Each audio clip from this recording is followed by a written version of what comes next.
To analysis of Nifty and bank Nifty. जैसा कि हम देख सकते हैं, पहले हम स्टार्ट करते हैं। जो ये H1B वीज़ा का इशू आया है अभी फ्राइडे को, यूएस प्रेसिडेंट डोनाल्ड ट्रंप ने जो इशू किया था कि ये अब $1 लाख चाहिए होगा जितने भी लोग यहाँ पे जॉब करते हैं उन लोगों के लिए। तो अभी उस पर क्लैरिफिकेशन आ गया है कि अभी ऐसा कुछ भी नहीं है। जो लोग फर्स्ट टाइम अप्लाई करेंगे उनके लिए है। जैसा कि आप यहाँ पे देख पा रहे होंगे कि this is not an annual fees नहीं रहेगी ये, it is one time fees रहेगी जो कि आपको देना होगा। और जो फर्स्ट टाइम रहेंगे और जो भी लोग बाहर हैं अभी देश से, ये पहले से जिन्होंने अप्लाई किया है और जो देश से बाहर है उनको भी कोई इशू नहीं है, उनसे भी नहीं मांगा जाएगा। और जो अभी लोग परेशान हो रहे थे कि 21 तारीख तक ही आ जाना है, तो ऐसा भी कुछ नहीं है। आप 21 तारीख के बाद भी आएंगे, आप पहले से ही H1B वीज़ा आपके पास है तो आपको कोई इशू नहीं है। ये उन लोगों के लिए जो फर्स्ट टाइम अप्लाई करेंगे अब उनके लिए है। तो इसमें तो ज़्यादा अभी पैनिक करने की कोई ज़रूरत नहीं है। हो सके मार्केट में भी कोई पैनिकनेस ना आए, मार्केट इसको नॉर्मल ही ले, क्योंकि अभी जो भी नए लोग हैं भाई, फीस तो हर एक चीज़ की बढ़ती है, बट ये हाँ, ये थोड़ा ज़्यादा ही सडन हाइक हो गया है, बट मार्केट इसको उतना रिएक्ट नहीं करना चाहिए। बाकी अभी हम देख लेते हैं कि निफ्टी में कैसे हम ट्रेड करेंगे मंडे को। तो आपका ये निफ्टी का चार्ट है और ये जो कि मंथली चार्ट है। मंथली में देख पा रहे होंगे मार्केट बस एक बार, ये पिछली साल जो है कि 25,500 के ऊपर क्लोजिंग आई थी इस मंथ की कैंडल। बाकी ये उसके ऊपर क्लोज ओपन हुई थी बट नीचे आ गई थी। और ये भी देखिए क्लोजिंग नहीं आ पाई थी 25,000। यहाँ पे भी आई थी एक बार और आई थी 25,500, मतलब दो जून मंथ में भी आई थी, बट उसके बाद नेक्स्ट मंथ में नीचे आई, फिर इस मंथ से आ रही है। तो इस मंथ अगर ये 25,500 के ऊपर क्लोज करेगी, चार्ट के हिसाब से भी पॉजिटिव हो जाएगी और अच्छी क्लोजिंग रहेगी, तो फिर मतलब हम समझ सकते हैं कि आने वाले टाइम में मार्केट और ऊपर जा सकती है। और एफ की पोजीशन देखी नहीं कितनी ज़्यादा शॉर्ट है। अभी वो धीरे धीरे बुक कर रहे हैं, जो भी डिप आ रहा है उसमें वो अपनी पोजीशन निकाल रहे हैं जो शॉर्ट की है। तो वो अपनी शॉर्ट कवरिंग करेंगे तो मार्केट को बहुत ऊपर तक ले आ सकते हैं। तो इस चीज़ के लिए भी ध्यान दीजिए कि मार्केट में अगर नेगेटिव न्यूज़ कोई है, बट अगर गैप डाउन खुला है तो वो अपनी पोजीशन बुक कर ले रहे हैं। अगर वो बुक कर रहे हैं तो मार्केट ज़्यादा नीचे नहीं जाएगी। और वीकली देखें तो वीकली में तो काफ़ी दिन से, करीब करीब 3 हफ्ते से कैंडल ग्रीन बन रही है ये यहाँ पे भी। तो अभी थोड़ा सा हायर से सेलिंग आई थी, बट इसका उतना कोई मतलब नहीं है। और अगर बैंक निफ्टी में देखें, बैंक निफ्टी में भी वही है आपका। यहाँ जो ये ओपनिंग थी आपकी 18 अगस्त वाले वीक की, वहाँ वहीं से सेलिंग आई थी। और निफ्टी में भी, निफ्टी काइंड ऑफ जो ये डब्लू है और वीकली पे भी डब्लू बना के और उसका ब्रेकआउट भी कर चुका है, उसके ऊपर क्लोजिंग भी आ चुकी है।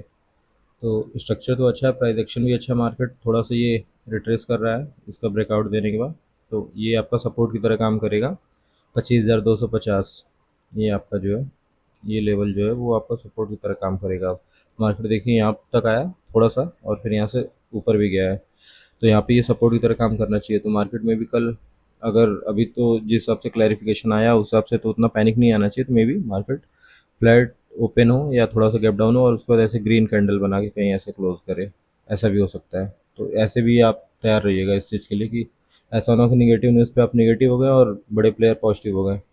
और बड़े मतलब स्पेशली एफ आईज क्या है कि वो शॉर्ट उनके पास है, तो क्या पता डिप आए तो वो अपना पोजीशन स्विच करें। और स्मॉल टाइम फ्रेम में अगर हम देखें तो स्मॉल टाइम फ्रेम में अभी हम देख लेते हैं कि कैसे क्या है। तो अभी सिंपल है कि जो भी यहाँ पे मार्केट तो साइडवेज हो गई थी, मॉर्निंग में ओपन हुई और यहाँ पे फॉल आया, उसके बाद साइडवेज हो गई। तो यहाँ साइडवेज हुई तो बायर सेलर दोनों होंगे, बट यहाँ पे ज़्यादा बायर होंगे क्योंकि अगर हम देखें तो ये जो है कि सपोर्ट है, तो ये भी सपोर्ट की तरह काम कर रहा है और इसके लो से ही सपोर्ट ली थी मार्केट। तो यहाँ पे बायर भी होंगे सेलर भी होंगे। मार्केट पॉजिटिव है, पॉजिटिव ट्रेंड में है, तो थोड़ा सा ही डिप आया, तो इसलिए जो भी लोग मिस कर दिए होंगे वो लोग एंटर किए होंगे अब, और बायर ज़्यादा होंगे, सेलर भी होंगे बट सेलर कम होंगे। और जो भी इधर कहीं पोजीशन अगर अपनी सेल किया है वो उसका एसएल इसके ऊपर होगा, और जो है कि इधर जो भी किया होगा वो अभी बैठा होगा सेल करके, और इधर जो भी बाइंग किया वो भी बैठा है। तो मार्केट अगर गैप अप ओपन हुई और ऊपर जाने लगती है तो फिर सेलर को टारगेट करेंगे। गैप डाउन ओपन हुई और ऊपर गई, इसके ऊपर चली गई, तो भी हम सेलर को ही टारगेट करेंगे, क्योंकि कल अगर आप देखेंगे मार्केट फ्लैट ओपन हुई थी बट क्लोजिंग प्राइस से रेजिस्टेंस लेके फॉल कर गई। तो कल भी अगर मान लीजिए फ्लैट ओपन हुई और यहाँ से फॉल कर रही है और मान लीजिए इसके भी नीचे चली गई, कहीं ऐसा कुछ कि मान लीजिए फ्लैट खुली और सीधे इसके ब्रेक डाउन दे दी और निगेटिव थोड़ी सी न्यूज़ है, लोग लग रहा है मार्केट नीचे जाए, हो सकता है ऐसे जाके फिर ऐसे ही घूम जाए, क्योंकि सब लोग को लगेगा कि मार्केट नीचे जा रही है, निगेटिव भी न्यूज़ है और जो बड़े प्लेयर हैं वो अपनी पोजीशन जो एफ आई स्पेशली वो अपनी पोजीशन जो उनकी निगेटिव है उसको फ्लिप कर दे, बुक करने लगे, मार्केट ऊपर चली जाए, क्योंकि ओवरऑल ट्रेंड अप साइड का हो चुका है इसमें, और जो है कि आपका प्राइस एक्शन भी अपर साइड का ही है। तो मार्केट में इस चीज़ के लिए तैयार रहिए कि मार्केट में अगर ट्रेंड अप रहता है तो कितनी भी नेगेटिव न्यूज़ आएगी अब्जॉर्ब हो जाएगी, और मार्केट में अगर आपका ट्रेंड डाउन साइड है तो कितनी भी पॉजिटिव न्यूज़ आएगी वो भी अब्जॉर्ब हो जाएगी और मार्केट नीचे ही जाएगा। पीछे देख ही रहे होंगे आप कि निगेटिव था, इतना पॉजिटिव न्यूज़ आई, जीएसटी की आई थी, रेट कट हुआ था, और फिर आपका कितना हुआ था, बट सब एब्जॉर्ब हो जाती थी, मार्केट नीचे चली जाती थी। तो ऐसा होता है। और अगर आप फ्लैट खुलेगी तो फिर देखना पड़ेगा, इसके ऊपर जब तक नहीं जाएगी तब तक हो सकता है मार्केट फंसाए, उसके बाद ऊपर जाए, ऐसा कर सकते हो। ओवरऑल ट्रेंड तो पॉजिटिव है तो इसलिए मार्केट में डिप आएगा, और अगर वहाँ पे कोई प्रोजेक्शन बुलिश आपको दिख रहा है तो वहाँ पे बाइंग करने का ही देखिए। और अगर सेलिंग करना भी है तो सेलिंग छोटे पॉइंट के लिए ही कर सकते हैं, और सेलिंग अगर छोड़ भी दें तो कोई बात नहीं, क्योंकि आपको कॉल साइड के लिए मौका मिलेगा, आपको बुलिश साइड के लिए मौका मिलेगा हमेशा, क्योंकि मार्केट है ही ऐसी। बुलिश साइड है, ट्रेंड बुलिश है, तो आपको बुलिश साइड ही देखना चाहिए, क्योंकि अभी अब मान लीजिए पुट साइड आपने कहीं ट्रेड बनाया, यहाँ पे बनाया, अब मार्केट यहीं से घूम जाएगी या इसका ब्रेक डाउन देके घूमेगी, ये तो नहीं पता है ना किसी को। क्या पता यहाँ से आपने एंट्री की, यहाँ तक आई और ऐसे घूम गई, तो एसएल जाने का ज़्यादा चांसेस है। हाँ, अपर साइड रहेगा तो फिर दिन से मार्केट में सेलिंग आ रही है तो सेलर हैं इसमें 2 दिन से, तो अगर ऊपर जाएगी तो काफ़ी अच्छा इनके पास एसएल्स मिल जाएंगे सेलर के। और अगर निफ्टी में हो गया, अभी बैंक निफ्टी में भी सेम वही प्राइस एक्शन है कि मार्केट 2 दिन से नीचे जा रही है, रिट्रेस होकर नीचे जा रही है, फिर ये तो अभी देखते हैं कि मार्केट क्या करती है फर्दर, नीचे जाती है या ऊपर जाती है। अगर आप नॉर्मल प्राइस एक्शन देखेंगे, और फिर ये भी आपका फ्लैट ओपन हुई थी और नीचे ही चली गई थी, तो अगर मार्केट कल भी ऐसा कुछ करती है, फ्लैट ओपन होकर नीचे जाती है और इसको ब्रेक डाउन दे देती है, जो भी बायर होंगे जिनको उम्मीद थी कि ऊपर जाएगी वो तो अपना एसएल दे देंगे, अब सेलर हो जाएंगे और सेलर ही आने लगेंगे, सबको लगेगा नीचे, तो मार्केट ऐसे कुछ ऊपर जा सकती है।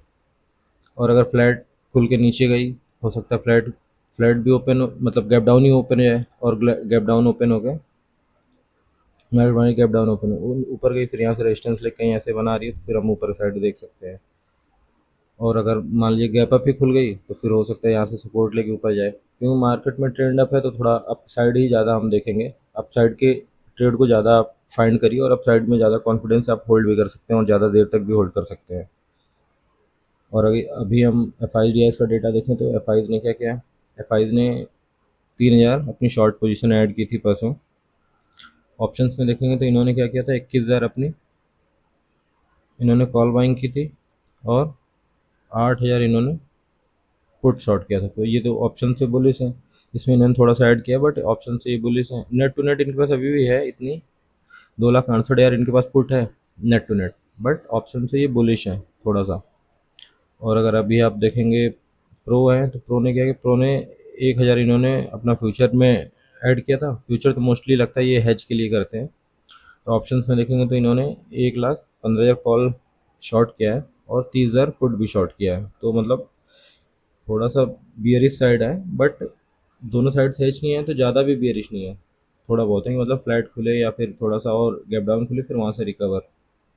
क्लाइंट का भी वही है, इन्होंने अपना बुलिश पोजीशन थोड़ी सी फ्यूचर में बनाई थी, 4,000 क्वान्टिटी 4600 क्वान्टिटी ऐड किया था। और देखेंगे तो कॉल में क्या किया, कॉल में इन्होंने 93,000 इन्होंने कॉल लॉन्ग किया था, और पुट भी बाइंग की है, मतलब कॉल और पुट दोनों बाइंग किया, लेकिन इन्होंने कॉल ज़्यादा बाइंग किया है। तो मतलब मार्केट में भी ऐसा हो सकता है वही कि हमने जो डिस्कस किया कि फ्लैट खुले या गैप डाउन खुले, और निगेटिव न्यूज़ है और गैप मान लीजिए गैप डाउन खुल गई, सब लोग देरी से रहे मार्केट, फिर धीरे धीरे फिर आराम से रिकवर करके ऊपर जा सकते हैं। और 2 दिन से एसएल भी मार्केट में है, तो इस सबके एसएल खाते हुए ऊपर जा सकती है मार्केट। तो इस चीज़ के लिए ध्यान दीजिए कि मार्केट का ट्रेंड ऊपर हो चुका है, तो आपको जब भी आपको बुलिश ट्रेड मिले, बुलिश ट्रेड को ही कैप्चर करने की कोशिश करिए, और अपने ट्रेड को होल्ड करिए, क्वांटिटी कम रखिए। अगर न्यूज़ है, मान लीजिए कल न्यूज़ है, हो सकता है जो हम समझ पा रहे हैं वो ऐसा ना हो, कुछ निगेटिव हो, रियल में ही निगेटिव हो, क्योंकि मार्केट डिसाइड करेगी ना, हम कौन होते हैं डिसाइड करने वाले। बड़े प्लेयर को क्या पता लगे कि नहीं नहीं ऐसा नहीं है, मे बी आईटी सेक्टर अब अच्छा नहीं करेंगे, वो अपनी पोजीशन निकाल सकते हैं, अपनी पोजीशन बुक कर सकते हैं, तो फिर मार्केट तो गिरेगी ही गिरेगी। तो न्यूज़ 1-2 दिन एब्जॉर्ब हो जाने दीजिए, स्पेशली कल ही हो जाएगी, 1-2 घंटे में हो जाएगी, उसके बाद फिर आप देखिए मार्केट अगर होल्ड कर रही है तो फिर आप बाइंग का देख सकते हैं, लेकिन अगर मार्केट होल्ड नहीं कर रही है तो फिर इसका मतलब मे बी हम जो समझ पा रहे थे वो गलत समझ पा रहे हैं, और मार्केट और नीचे जा सकती है। तो इस लिए भी रेडी रहिए, और क्वांटिटी अभी कम ही रखिए,